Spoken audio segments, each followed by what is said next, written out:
Hello, everyone, and welcome to Chaotically Rolling with It.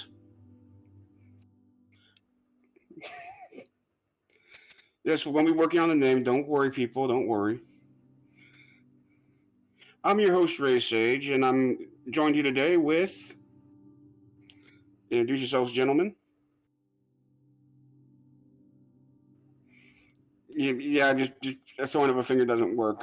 Adir Nate, I am the DM, the Dungeon Master for Chaotic Rollers, and I have been dungeon mastering since 1995.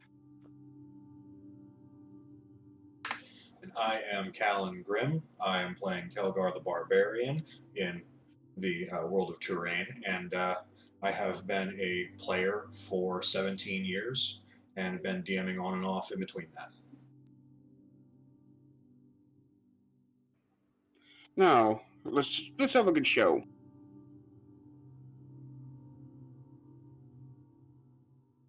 We're going to keep it simple. Questions, answers. You know the drill. Maybe some jokes thrown in, some anecdotes. But that's totally up to you guys. First question: what is the campaign about? The campaign is actually about six party members, so right now that have literally come together, being thrust together, uh, trying to survive in a world that three of them know nothing about, and three of them are basically your normal everyday people that wind up in a situation that, oh, well, let's see if we can help. Sounds interesting. Now, are you willing to give up some of the lore on Terra or not? On the lore on the world of terrain, some of that I can answer. Some of it I can't because I don't want to give you know who here any Yeah. any additional information. 100 years ago, this world had no magic. Um, it had literally just your normal elves, dwarves, gnomes, halflings, humans, and they all lived in peace. There was seven ruling kings that were all brothers, um, and one day, 100 years ago, this massive wave of energy came across and came out of the sky, washed over the entire planet, and brought magic to the world of terrain. So magic is brand new, and it's instilled itself in everything. Uh, there are portals that open up that bring things through. Uh, some of our players have actually that's how they got here.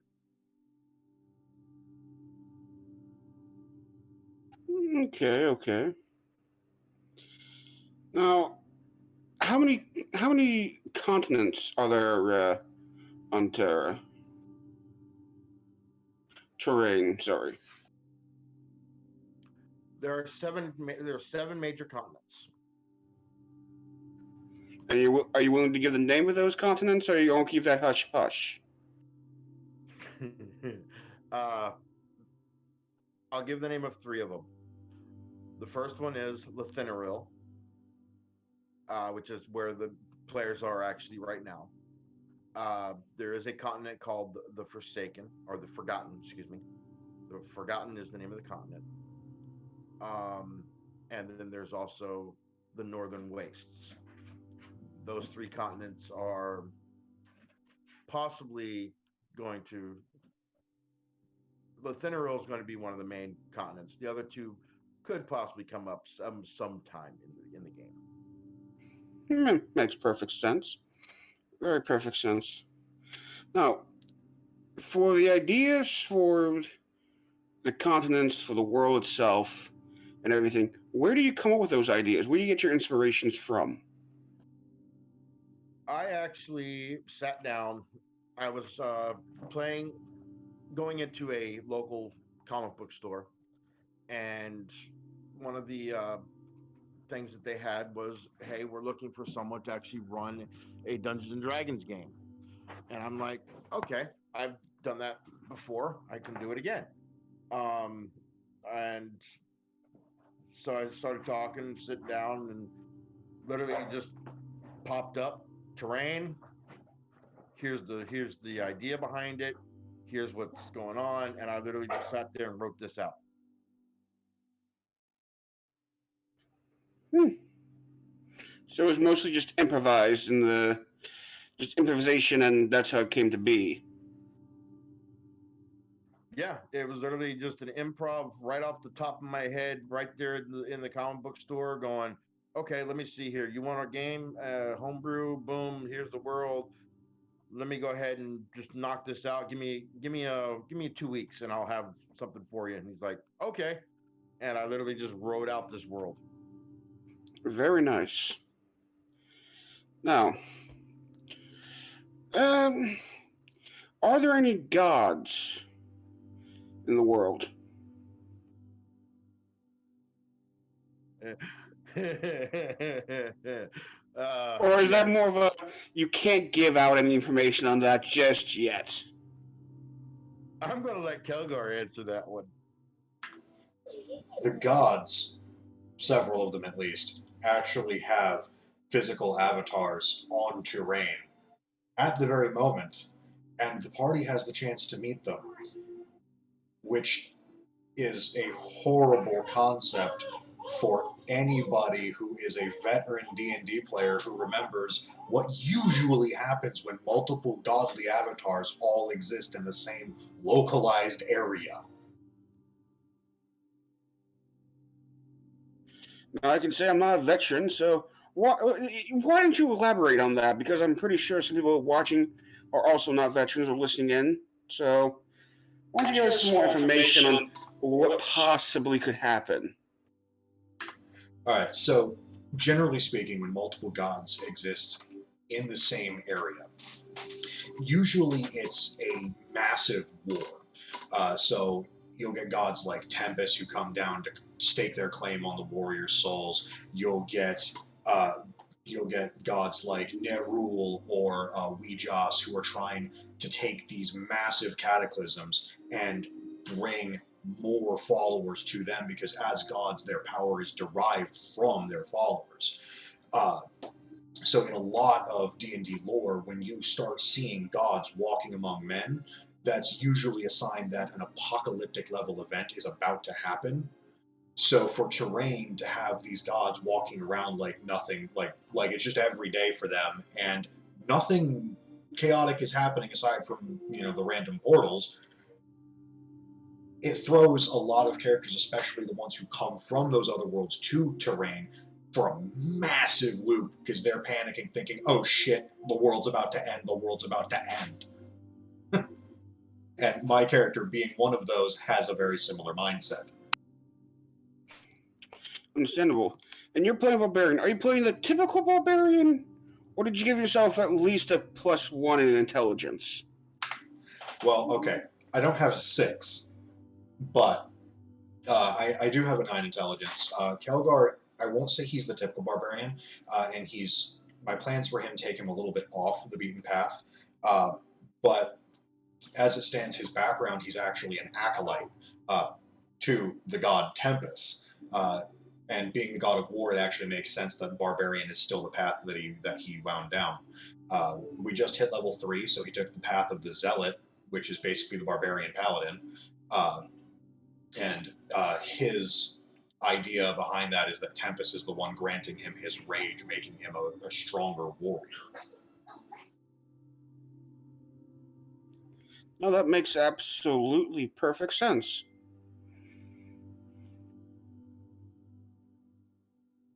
Now, going back over to the DM, what is the political situation like on terrain? Right now, on the continent of Thinneril, there is a peace right now. Um, they have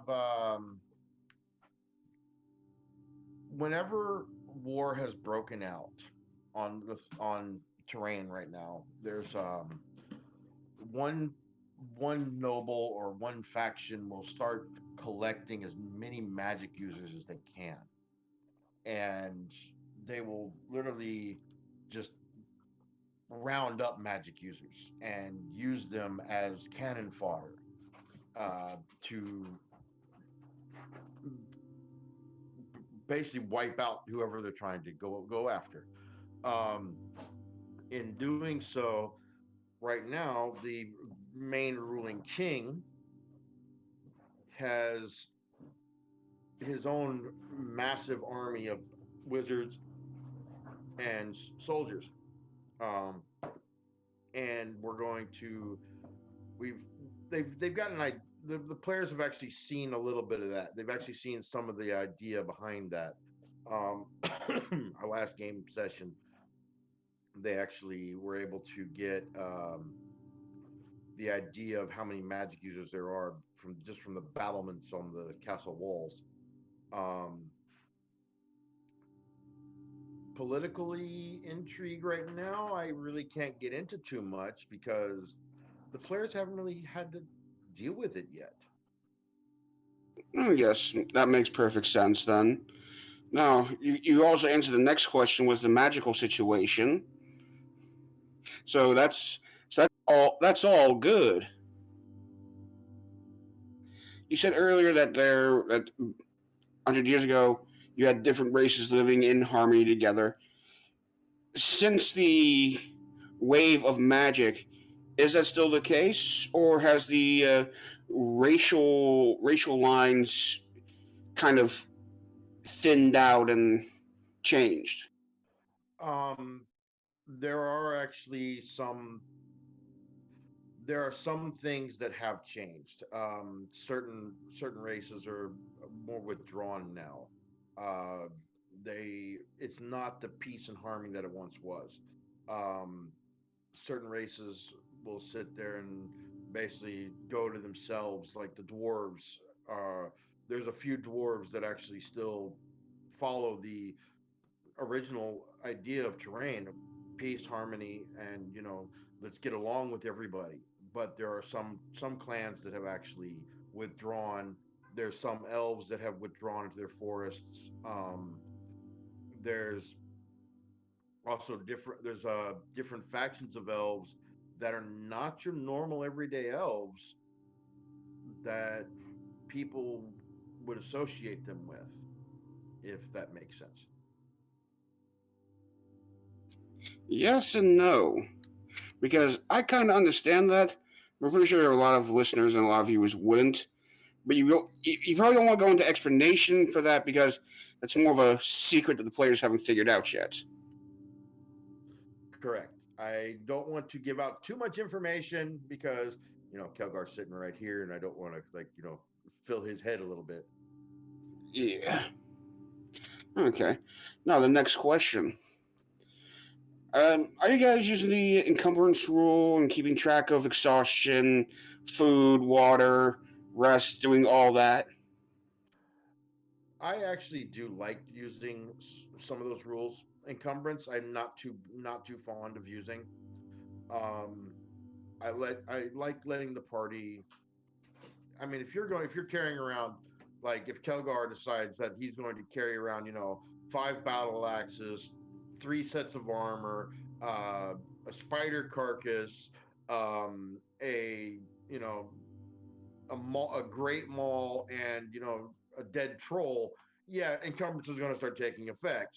But if he's walking around with his normal gear, carry they let's say they kill a monster, they actually strip it and skin it and whatnot, they take it back to town. I'm going to allow them to do those type of things. I'm not going to, okay, no, that's going to be way too heavy, blah, blah. There's certain things that you have to give a little leeway with. Gold, I don't even make golden coins. I'm not even going to deal with giving encumbrance. They did wind up getting a Heward's handy haversack, so they're able to carry some things around without having to worry too much about weight. Um, but as I said, if you're also good, if you start like trying to overdo it, that's when I'll start dealing with that. But exhaustion, yes, I do use exhaustion points. We actually have had a couple people get exhaustion. Um, resting, yes, I do require. I do have them rest, and they'll actually set up camp and or they'll sleep in an inn or something like that. So it long rest, short rest type thing. So that way you get your spell slots and everything and your hit points back. What about eating and food and that? Oh yes, must eat, must drink, and some of our people drink a little too excessively. Yeah, I'm sure they Surprisingly, do. not me. Not yet. And that's a little joke. Don't worry. After he saw the guards, he might start drinking more. Yeah, Oh, that's a good yes. point. I have never seen a player actually walk into an area and literally the player stops, the character stops, and literally both are going, "What the holy heck is going on here?" And literally jaw hits the floor, and they're like, "This isn't right. This isn't something's wrong here. Something's wrong here." And the bard's going, "What?" And the barbarian's going, "This isn't supposed to happen. The gods don't do this. They don't meet like this." The bard's all, "This is Tuesday." Yeah, that was an interesting moment, I'd have to say, when I was listening in that day. Okay, let's go on to the next question before someone decides to slap somebody. Have the players thrown you through a loop or made you sit there and make up new content on the fly mid session? Every game session. Yeah, and that's actually quite normal, isn't it, for a campaign? Yeah, because like I'll be like, "Okay, we're gonna go this way." Nope. How about this? Nope. How about I throw this in there? Nope. I'm gonna go that way. I'm like, okay, fine. Let's see here what I can do. It definitely Yep. doesn't help that most of the party is paranoid. So most of the time, when we see something that's way obvious, we're like, let's save that for later. Yeah, but then sometimes you do that and he throws something even worse at you for not going down the simple path. Yeah, we've noticed. Okay. Oh yeah. Have the players surprised you so far with any out of the box thinking? Yes. Um, the bard actually going into a tavern, making her nightly appearance at a tavern. So because there's one tavern that they were actually the character or the character is a male, and he goes into the bar and he does what he normally does every time he's here. He plays, and in doing so, he winds up getting inspiration from the barbarian. Rolls two natural 20s with advantage, and they came up with this wonderful, beautiful ballad right off the top of their head, and I'm just going, wow, okay. And same character, different tavern, same situation. Comes with a beautiful ballad right off the top of their head.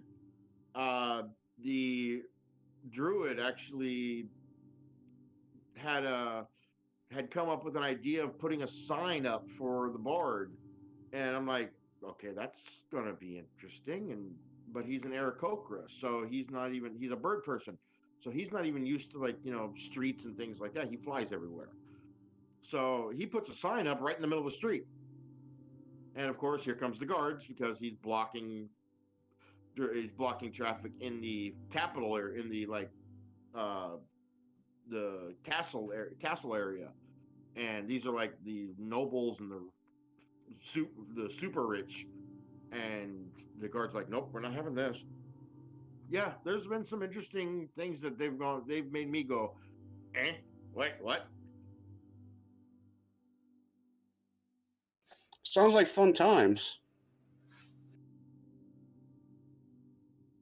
Oh yeah, it's I've had some really good fun times with this group so far. That's good. And now here's some better questions. What is the party made up of in terms of races and classes? Kilgar, you want to take this one? So we've got my barbarian being a human. Our bard Benji is also a human. We have Kernor the dwarf, Natubo the Aarakocra, Asahi the changeling, and we have, I think Tara's a human, right? Yeah, so we have three humans and then a dwarf, a changeling, and an Aarakocra. Very nice. Now, for you, Togar, what is your character like? You gave a little bit of information, but like his backstory, how much of that could you give us right now? So Kelgar's backstory is a little bit of a story. He was born to the Uthgardt barbarian tribe just north of Neverwinter. But the interesting thing there is that while his mother was the wife of the chieftain, his father was not the chieftain. His father was actually a Kalashite uh, from way down south near the Sword Coast. Uh, for anybody who needs a little bit of a geography lesson on this, Kalimshan and the rest of the Sword Coast is about 8 or 9 months of travel by caravan to Neverwinter. So it's a very, very long distance that his father was traveling, found this barbarian woman, managed to bed her, and left her with my character.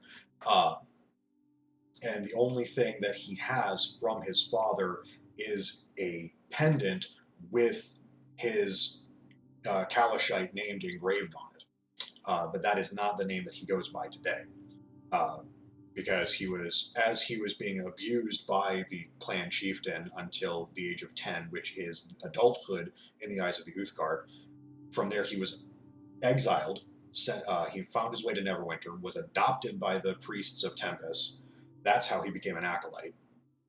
And then he spent a very large chunk of his life, the next 16 years, give or take, before the events that led him to being taken by the portal and found on terrain.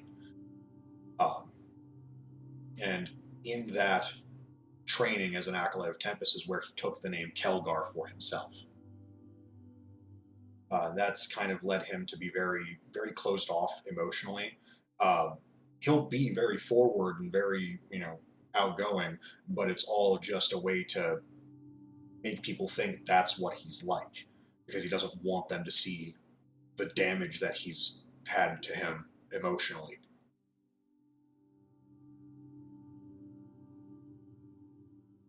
Now that is actually a very good backstory and really makes your character unique. Thank you. Yeah. Now, for you, what have you thought about the campaign? It's been only a few sessions, but what have you thought of it so far? So far, it's been fun. It's been a blast. We've been focusing a lot more on the party interactions than we have on any plot so far. Like Elton was saying earlier, we kind of dodged a lot of plot hooks that were thrown at us. Um, but I think what we got out of that was a lot more of a close knit beginning to our story as a party. Um, because we've sat there and we've explored how we interact with each other, with the world at large, uh, and it's made for a lot more interesting side story, which I think is always the basis of a good campaign. Because the plot will take you far, but if you don't have the party connecting and jiving like a mini family of sorts, you'll fall apart when it hits the fan. Now, that is very true. Now, Yeah, they've been interacting all right.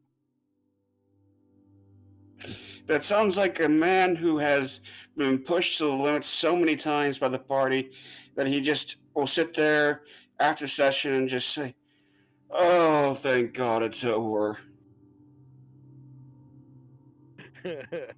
Well, there's some interesting developments that have been going on in the party lately. Let's put it that way. Yeah, I'm sure there are. Now, how did the party get thrown together? So, Kernor the dwarf and myself are both from Neverwinter. Um, we were my character had seen Kernor wandering into the city sewers at night, and being an acolyte of Tempest, a lot of the priests of Tempest assist the city watch, considering they're priests of a god of war. So most of them are trained in combat and various other things. So we're kind of on call to assist the city guard when we see stuff suspicious or whatnot. So Kernor, being a known pyromancer, Kelgar did his duty and followed the dwarf into the sewers, only for both of us to get fairly randomly sucked up by a portal that appeared out of nowhere and dropped on terrain. Uh, right around the same time is when Natubo the druid was taken from their glade uh, and popped a few 100 feet away from us. And all of this happened with perfect timing to have the caravan that normally comes through that area heading toward the capital uh, kind of just roll up on us as we get dumped literally right in front of them. So we got picked up there by the changeling and the bard and rolled on into the nearest little settlement of Callan's Corner, that's also where we met Tara, our ranger. So we kind of just all got three of us got thrown into this out of nowhere, and the other two were nice enough to say, "All right, we got you. You're new. We get it. Let's go." Now, that is an interesting beginning.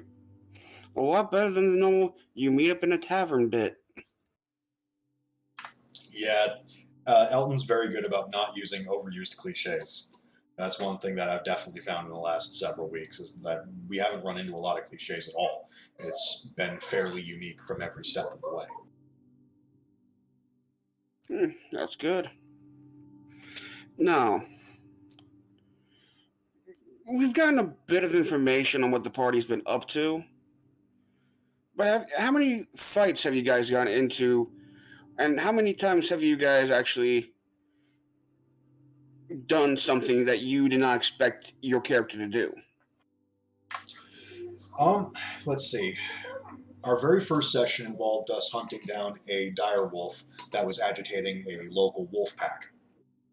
Uh, we managed to get rid of them fairly easily. Kelgar got a few new scars, but other than that, we didn't really suffer too much. Um, but the next session, we started our trip to the capital. We went on foot through the forest of Lothar, which is a forest that's in perpetual twilight, so you can't tell time at all. That's a headache and a half on its own. Uh, almost like five hours worth of walking in. So about 10 minutes for us when we were actually playing. Were set upon by harpies out of the blue. Uh, that was a bit of a struggle. I took half my hit points in one round before I even got the chance to rage because they got the drop on us. Mostly because my character failed a wisdom saving throw and got charmed. Yeah, that was a rough start to that. But the real interesting part comes in. We managed to get rid of the harpies, and then we go back to traveling on the road, and we come across another rift opening, and when that rift opens up, it drops out to Drake Guard, which, for those who don't know, they're basically lizard dogs. They're large lizard dogs. They're from Neverwinter's surrounding area. So that was a very big shock for Kelgar to see two things from his homeland pop up right after he did, essentially.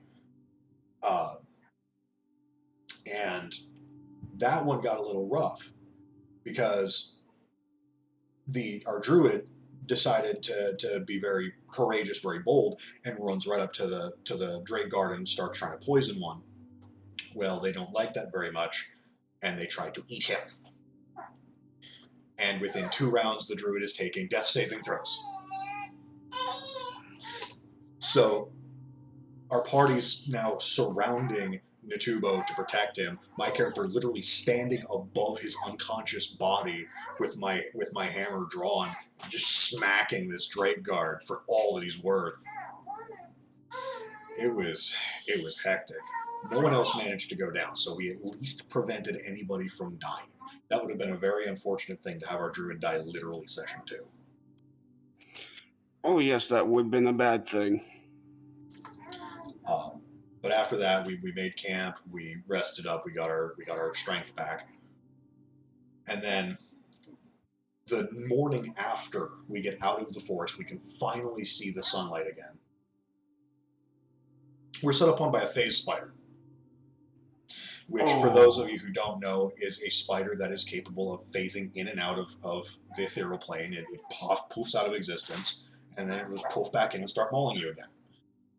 So we, as level 2 adventurers, were taking on a phase spider, and that's not usually a huge deal because they don't have a lot of hit points, but we couldn't hit the damn thing.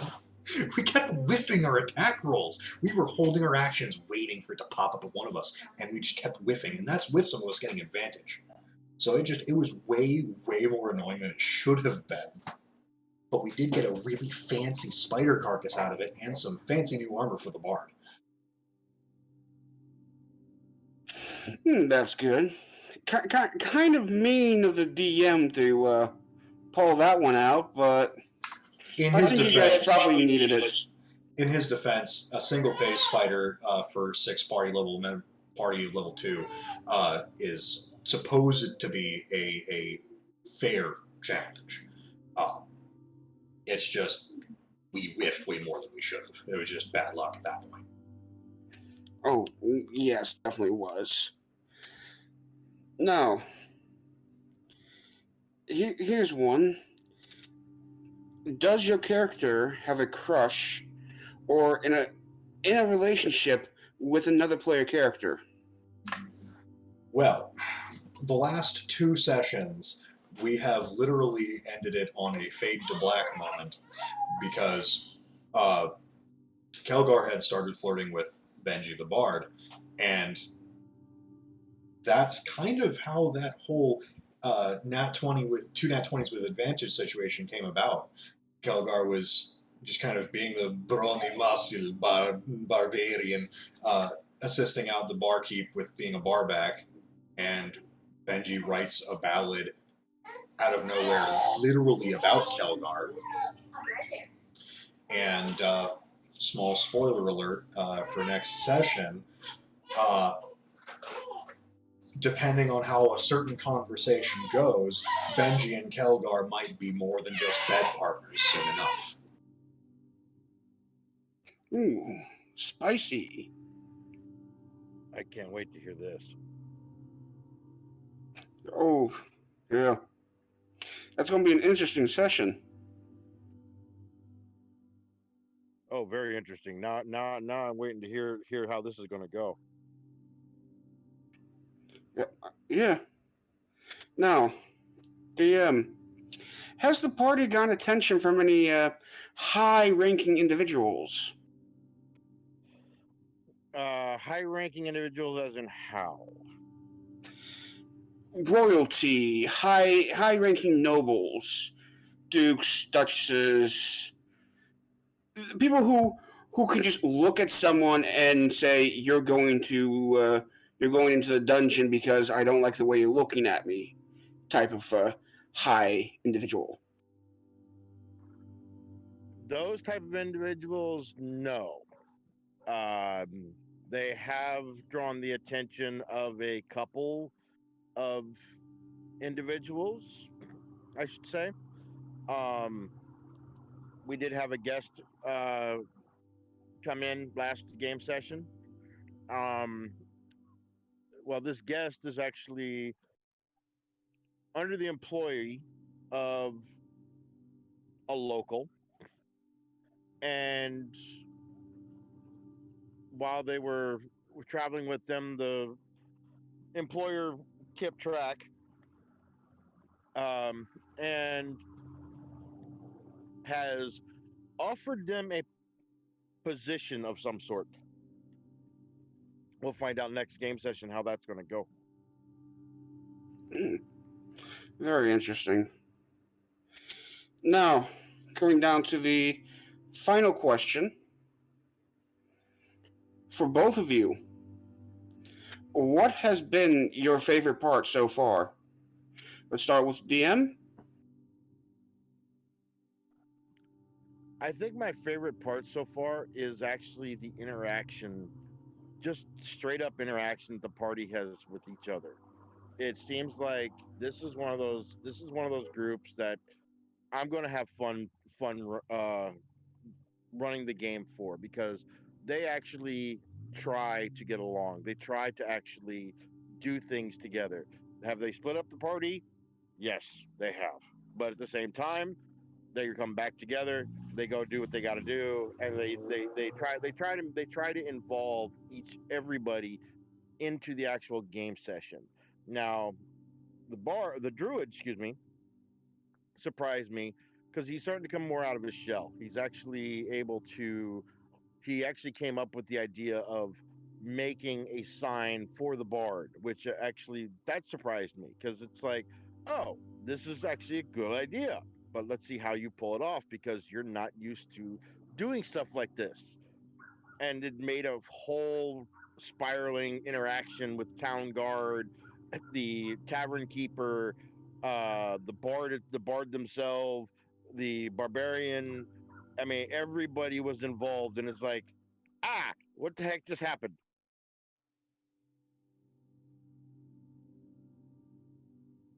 And for you, Kogar, what What has has been been your favorite part so far? for me? I'd have to say it's actually the players, the group as a whole. It's not very often that I find a table where uh, the players are not only willing to kind of give every person their time to shine, but trying to find a time to shine for every person. I mean, especially Wingle, who plays Benji our bard. Uh, she has gone out of her way to make sure that every player is heard, everybody has their time to talk, everybody has their time to play their character. And that's something that especially with tables where it's people you've grown up with and you've been around them for years, you don't see that a lot. uh, because you've grown used to people, you're just trying to have, play your character's story. Now we've found people who are trying to get us to play our characters rather than us trying to force our way through. And it's heartwarming. It makes me feel really good about this group, both in the now and when thinking about how long we could last as a group. Feels good. Now, as I say, that's actually a special, very special group because those are one in a million to find. Oh yeah. and it's interesting because we actually, the whole reason this group actually got together is actually from TikTok. I actually put out a post on TikTok saying, "Hey, I want to run a game. Here's the details. Who wants to play?" And I had just done a duel live with Wingle the Wizard on TikTok, and I described my world to her, and she's like, "I want to play." I'm like, "Okay, let me see if I can get group together." And I literally posted on TikTok, and boom, I had 6 people signed up. I think the movie Benchwarmers actually had the perfect line for this kind of situation. If you build it, nerds will come. So very true. So very true. Now, that's all the questions I have for you guys. So we're going to probably wrap it up right here. Thank you guys for showing up. Thank you Anytime. for having us, and we look forward to doing this again. Certainly next weekend, most likely on Sundays. Sounds good to me. Okay.